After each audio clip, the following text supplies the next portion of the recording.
चलो विशाल, तुम्हें एक कहानी सुनाता हूँ। एक शाकाहारी चुड़ैल की कहानी जो कि सच्ची घटना पर आधारित है।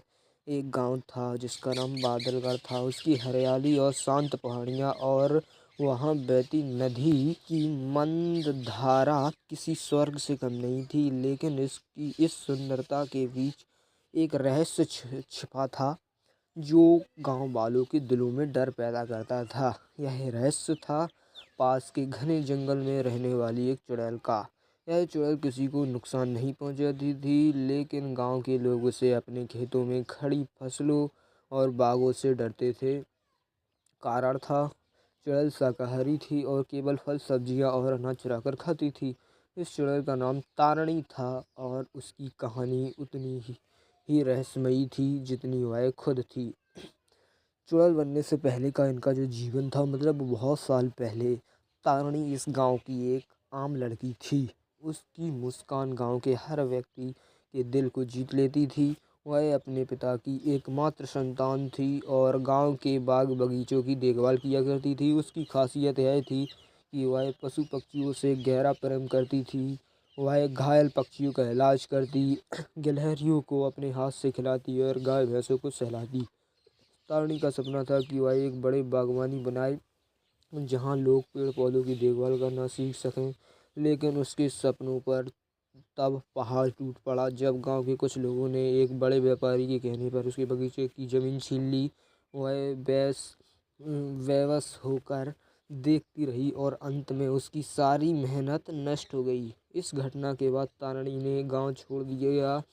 लोगों ने सुना कि वह जंगल में चली गई है। धीरे धीरे उसकी यादें गांव वालों के दिल में मिटने लगीं। लेकिन कुछ महीने बाद गांव में अजीब घटनाएं होने लगीं। खेतों में सब्जियां गायब हो जाती, बागों से फल चोरी हो जाते। पहले लोग इसे जानवरों का काम समझते, लेकिन जब कई बार रात के अंधेरे में एक स्त्री की परछाई देखने लगी तो लोगों ने समझा कि यह एक चुड़ैल का काम है। शाकाहारी चुड़ैल का रहस्य।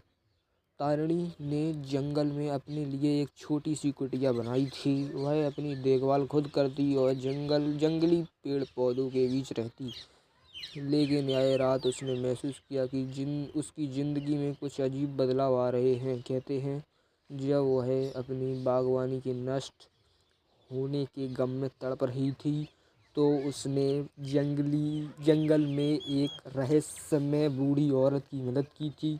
वह औरत असल में एक जादूगरनी थी जिसने उसकी दयालुता से प्रभावित होकर उसे एक वरदान दिया, लेकिन यह वरदान अभिशाप में बदल गया। तारणी अब इंसानों के बीच नहीं रह सकती थी। उसे हमेशा प्रकृति के करीब रहना था और वही खाना था जो प्रकृति उसे दे।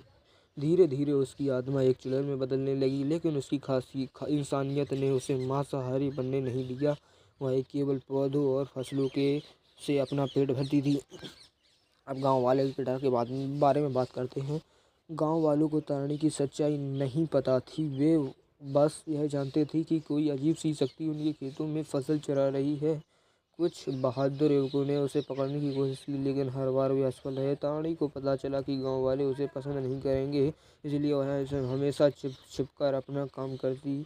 लेकिन उसका मकसद सिर्फ पेट भरना नहीं था। वह एक जंगल में एक नई बागवानी बना रही थी। एक दिन की घटना। एक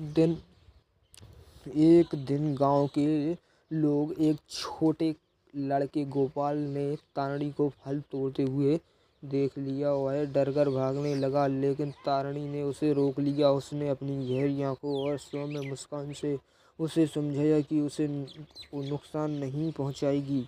उसने गोपाल को अपनी कहानी सुनाई। गोपाल ने महसूस किया कि तारणी किसी को नुकसान नहीं पहुंचा रही, बल्कि वह सिर्फ अपने सपनों को पूरा करने की कोशिश कर रही है। गोपाल ने यह बात उसके अपने माता पिता को बताई, लेकिन गांव वालों ने उसकी बात का मजाक में उड़ा दिया। एक रात गांव वालों ने फैसला किया कि वे चुड़ैल को पकड़कर उसका अंत कर देंगे।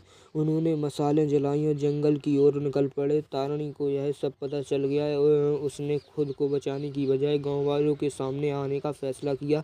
जब गांव वालों ने उसे पकड़ने पहुंचे तो उन्होंने पहली बार तारणी को करीब से देखा। वह डरावनी नहीं थी, बल्कि एक